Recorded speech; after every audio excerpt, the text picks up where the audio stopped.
Okay, folks, let's take a look at the additional readings for informed consent. I'll try to run through these slides and cover the readings thoroughly, but also efficiently. So let's go ahead and get started. We'll start out with Faden and Beauchamp's text, The Concept of Informed Consent. And they were arguing here that real informed consent requires more than merely a patient's agreement. To achieve informed consent requires the patient's autonomous authorization of some course of action.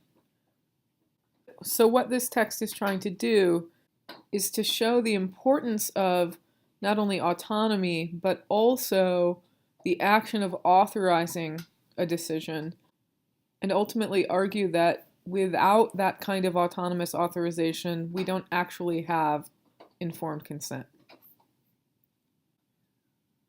Faden and Beauchamp offer us two different senses of informed consent to think about throughout this essay. This distinction is pretty interesting and I think would be pretty helpful in thinking about how we might apply informed consent to particular cases. And that application would depend upon our understanding of what we mean when we're talking about informed consent. So the two primary conceptions that these authors, Faden and Beauchamp, give us are, in the first sense, something like autonomous authorization. This is a form of consent that they believe is truly informed, as opposed to the second sense, which is a kind of institutional consent based on institutional guidelines and policies, and that this may be an effective consent, but it's not, in fact, necessarily informed consent. So let's take a look at each of these in more detail. We'll start out with sense one. So what does it mean to talk about informed consent as autonomous authorization? To understand this sense of informed consent, we want to understand the distinction between assenting to some course of action and authorizing some course of action. Assent is merely submitting to a doctor's authority. Assent can be seen as highly paternalistic. It often implies a difference in social power. So not only is there a difference in knowledge between patients and physicians, the practice of assent as informed consent implies that there's a power differential that is affecting informed consent in a negative way. And the authors compare this to something like when a child yields to a principal. It's not merely because the principal knows better, but because there's a power difference. The principal is seen as having a kind of authority that the child doesn't have.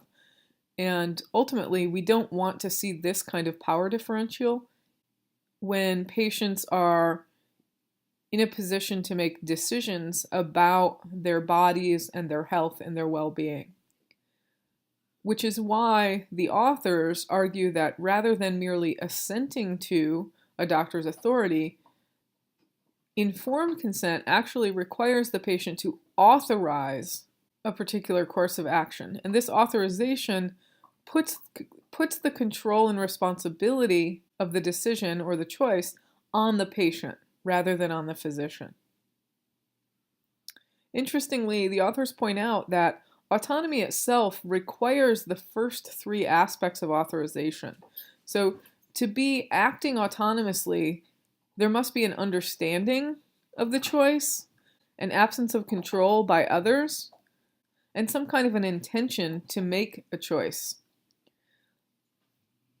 But autonomy doesn't necessarily include the fourth aspect of authorization, that is, the authorization of a specific procedure or experiment. And this is precisely what autonomous authorization adds to informed consent.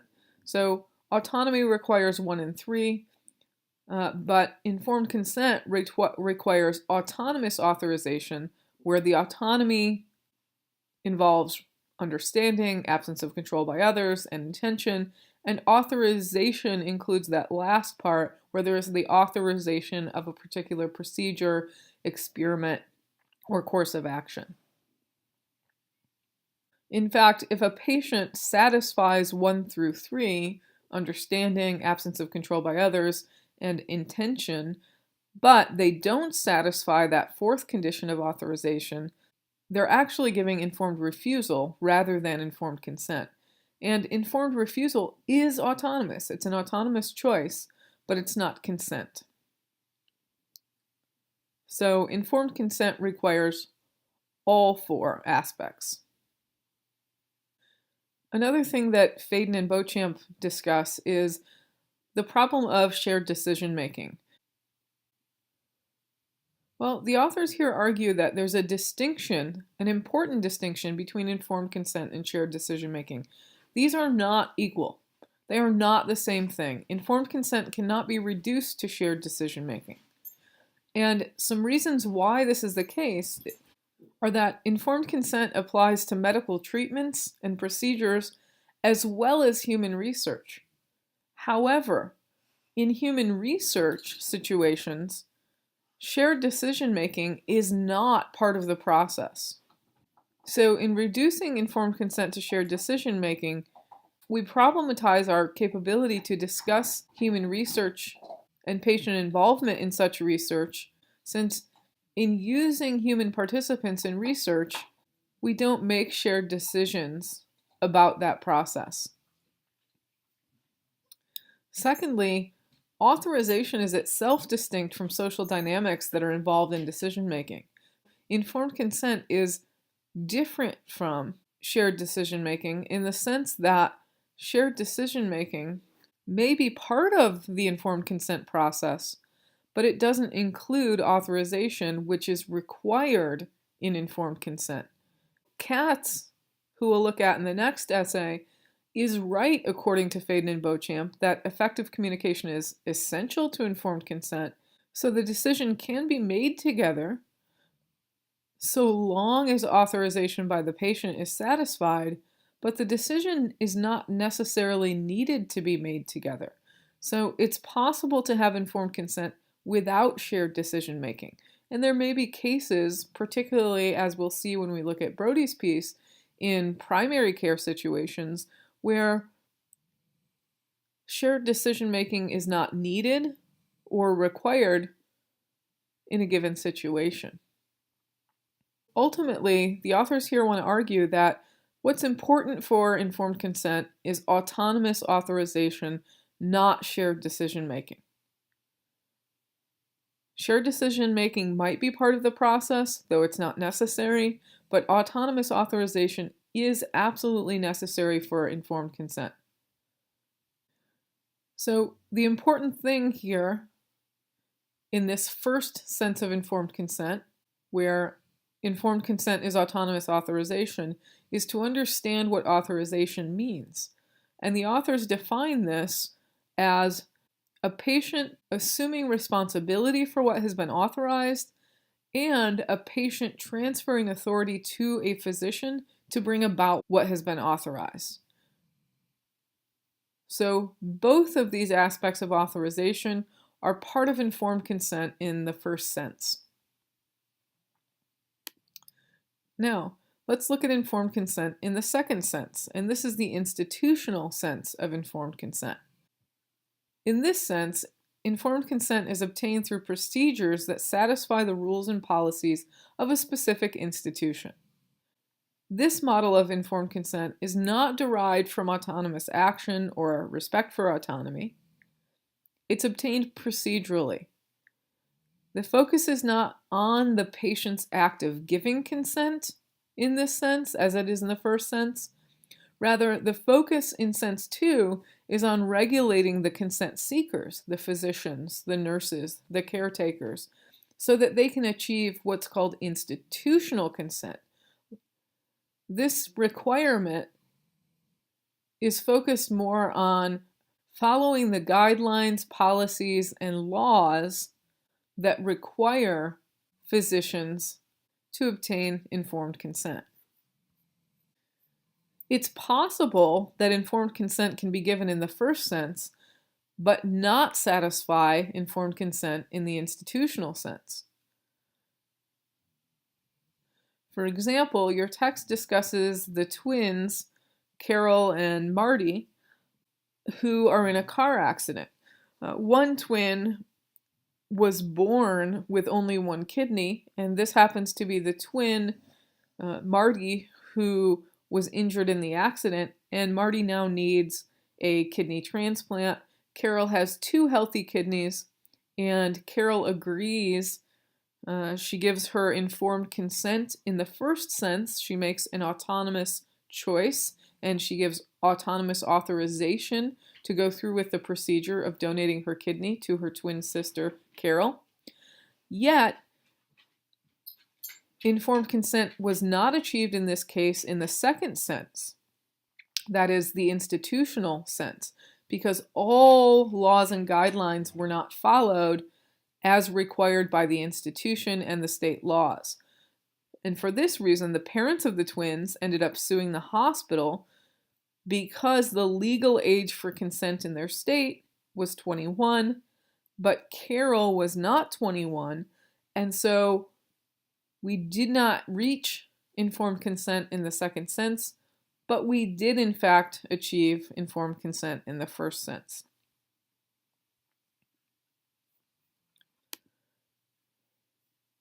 So this second sense of informed consent has some conditions that are considered necessary for achieving informed consent. One being disclosure, though it's not clear what constitutes adequate disclosure, and this likely varies from institution to institution and state to state.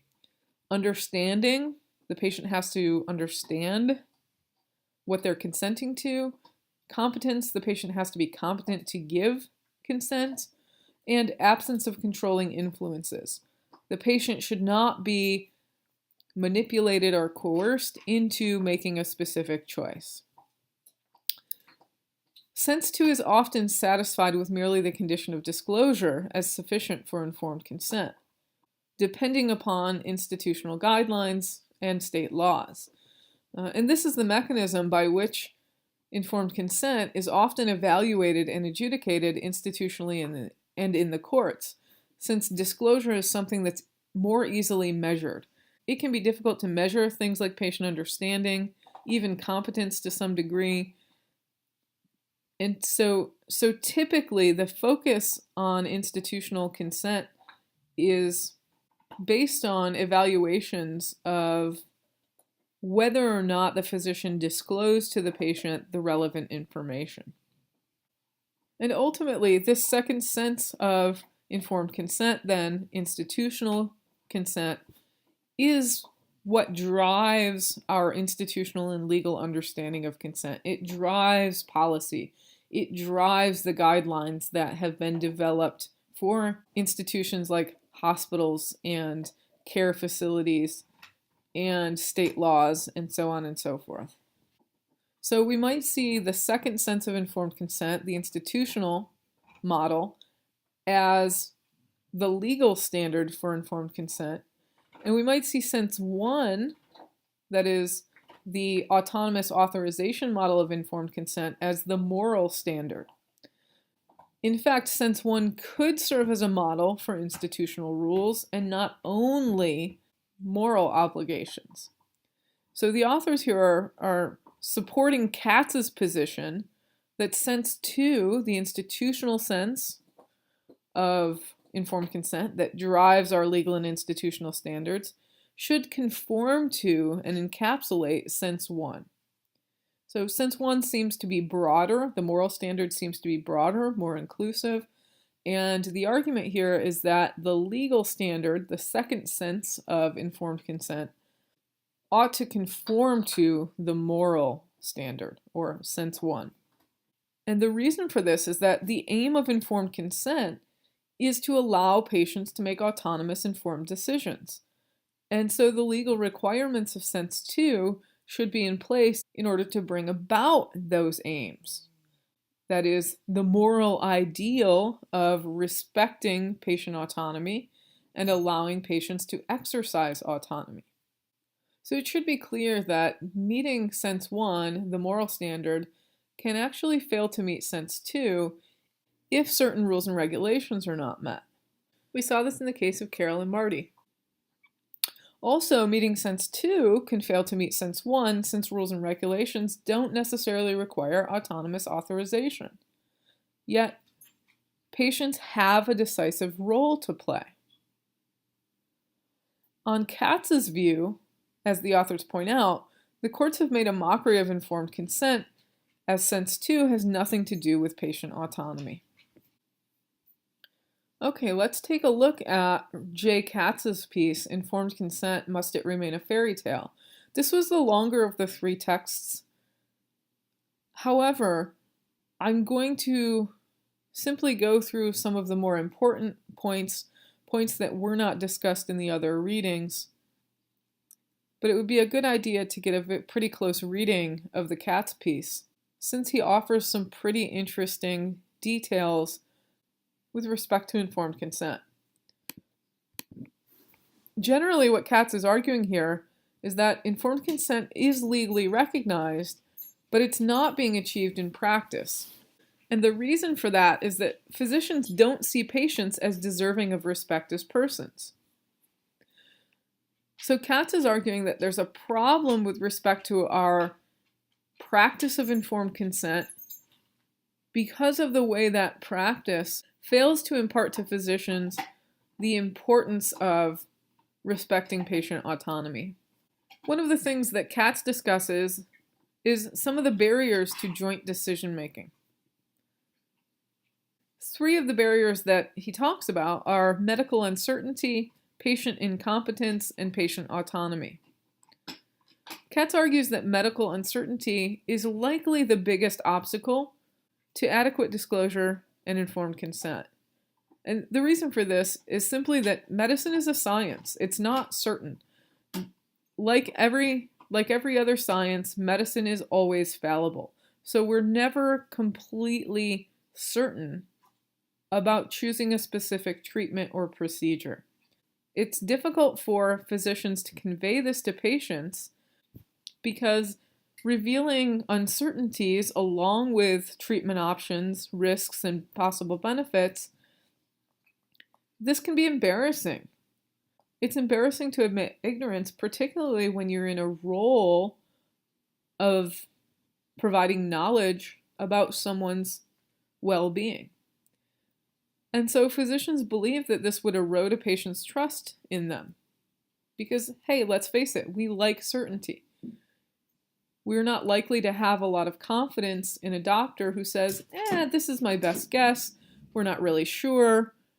Presenting proposed treatments and procedures with a great deal of certainty tends to engender trust from the patient. Yet, this is a barrier to joint decision-making.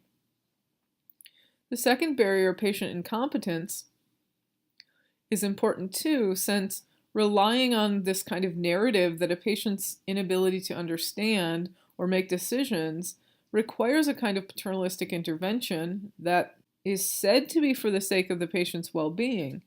But this kind of narrative or practice or tradition is really problematic, even though it is a deeply held ideology in the practice of medicine. But if this narrative is true, informed consent is fatally flawed. So it's going to be really important to undermine the story that patients are just too incompetent to take part in shared decision-making. And finally, patient autonomy. In practice, the Hippocratic do no harm tradition of beneficence does present some difficulties in balancing the active prevention and removal of harms with respect for patient autonomy. If informed consent requires joint decision-making, then autonomy has to be respected. Otherwise, decision-making will be left to physicians. And if this is the case, then the focus will be simply on beneficence, and informed consent is likely to be approached from a physician-based model and to be understood in the second sense that Faden and Beauchamp represented, the institutional sense rather than the moral sense, where risk disclosures are the primary concern and patient autonomy goes by the wayside. So the argument here is that the do no harm tradition that neglects patient autonomy has to be overturned. Patient autonomy has to be seen as being of primary importance to the relationship between physicians and their patients. As we've already said, the common practice of informed consent rejects joint decision making. And Katz argues that informed consent is largely a charade, and this charade is misleading to patients about their role in decision making. In fact, Katz argues that many physicians see informed consent as a silly thing that lawyers require them to do. Again, there's a very legalistic understanding of informed consent in practice, and this understanding undermines the capability of patients to make decisions with their physicians. And thus, informed consent in the autonomous sense can't be achieved. Ultimately, the upshot of Katz's argument is that in order to achieve informed consent in practice, at least in the moral sense, one principle must be followed. It's simple: respect patient autonomy. Merely taking care of a patient can reduce a patient to non-persons. Physicians in the law must recognize and be committed to patient autonomy and self-determination in practice, not merely in theory.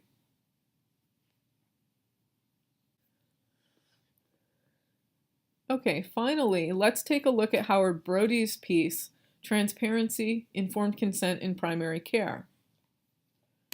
Brody is arguing that a conversation model of informed consent would be best, but it's not legally pragmatic. So ultimately, Brody argues for a transparency standard as the best approach to informed consent. Like Katz, Brody reiterates the idea that current legal standards send physicians the wrong message about their role in achieving informed consent. So again, we have a legal standard and an ethical standard, but the ethical standard in particular is not being practiced, and informed consent is seen merely as bureaucratic red tape. So what should we do? Well, on Brody's view, we need a new model of informed consent. The old model isn't working. There's too much of a gap between the moral standard and the legal standard. We need one model that can serve both as a moral and a legal standard of informed consent. Here are some crucial assumptions that Brody states at the outset of his piece. First, informed consent is meaningful only if it is practiced. This is pretty straightforward. It's not enough to see informed consent as a legal, non-medical requirement. It must also be seen as central to good care, as part of medical practice. Second, physicians do in fact view informed consent as a legal obstacle. He's making an empirical claim here in this second assumption, and that is that doctors do in fact see informed consent as a legal requirement, as something that they have to do. And given this fact, offering alternative options rarely happens. If the patient brings up alternative options, they're often denied, and efforts are rarely made to assess a patient's need for information. Finally, in primary care situations, patients are better able to exercise choice and less likely to be intimidated. Brody is arguing in this third point that we often talk about tertiary or specialized procedures when we talk about informed consent, yet that's not actually the norm. The norm, or the vast amount of interactions and procedures, occur in primary care. So we should be thinking about informed consent as part of the daily practice of medicine, as something that is required in primary care as well as tertiary care. Brody then offers us a distinction between accepted legal standards: the community practice standard and the reasonable patient standard. The community practice standard Brody believes sends the wrong message. It leaves the door open for paternalism, and it does not aim to achieve patient autonomy or even, in fact, patient well-being. So the community practice standard here is on par with the physician-based approach to informed consent and informed consent in the institutional sense rather than the moral sense. The community standard is a standard of practice that simply says practice informed consent in the way that other physicians do. And the second accepted legal standard is the reasonable patient standard. This standard is better at including respect for autonomous persons and at achieving the aim of informed autonomous decision making. The problem with the community practice standard is obvious. There's no respect for autonomy and there's no focus on the patient's needs. The problem with the reasonable patient standard is that physicians can be defensive about this standard since they're getting the message that they have to lay out every single possible risk, every single possible benefit, every single possible alternative. And then there's a fear that if they miss one or they don't know about one, that they might be found liable, they might get sued. And so disclosure becomes the focus rather than patient participation or even respect for autonomy or even the patient's well-being.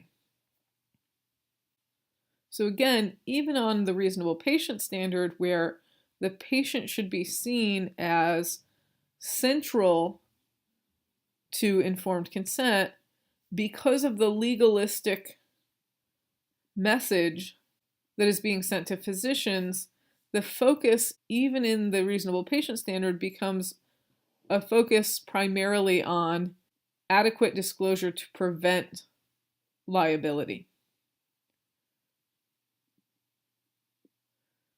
And what's really happening here is that informed consent is becoming a non-medical practice. It's merely institutional procedure. It's not being seen as part of treating a patient. And as Brody and others are arguing, informed consent should be part of treating a patient, part of a patient's well-being, and part of the patient-physician relationship. However, for the reasons discussed, informed consent is being something that has to be done, a hoop that has to be jumped through in order to treat the patient, rather than being part of a patient's care. So Brody discusses the conversation model, which ultimately he thinks is a great model, but won't be able to be implemented in terms of legal evaluation and standards. The conversation model is based on respect for patient autonomy. Brody's arguing for this model since it could put informed consent back into the realm of doing medicine rather than doing liability prevention. On the conversation model, the physician simply follows the conversational process, taking cues from the conversation itself rather than from the law or from institutional guidelines.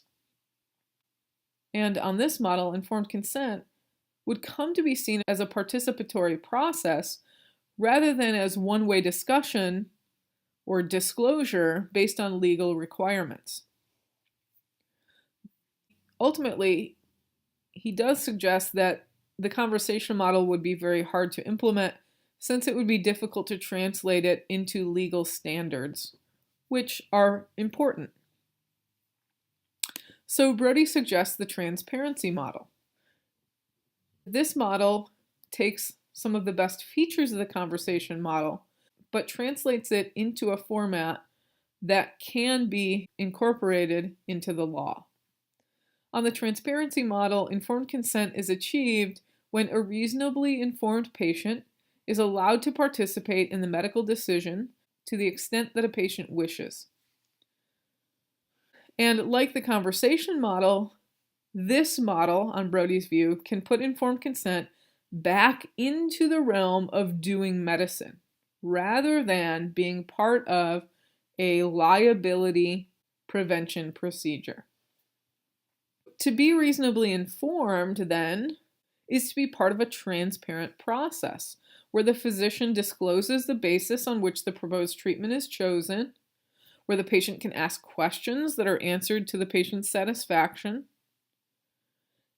And importantly, on the transparency model, the standard is not legalistic or predetermined or even based on a reasonable patient, but it's specific to the actual patient and their needs. Some of the advantages of the transparency model are advantages to the physician, like having clear expectations about patient autonomy and viewing informed consent as part of the medical practice. And some of the advantages to the patient are having the right and expectation to ask for risks, benefits, and alternatives, and having the right and expectation to ask for further information beyond a simple overview or list of risks, benefits, and alternatives. So these are just some of the advantages of this model, and Brody suggests that this model could easily be enforced legally. This would be one model that would serve as an ethical standard as well as a legal standard for informed consent. In conclusion, Brody argues that if we judge the transparency model against our current practice, the transparency model can change the message that we're sending to physicians, thereby restoring respect for patient autonomy while also offering legal guidance and protection. And ultimately, we might add that the transparency model for informed consent would prove to be better for patients, not only in the sense that their autonomy would be respected, but that it would likely contribute to better care.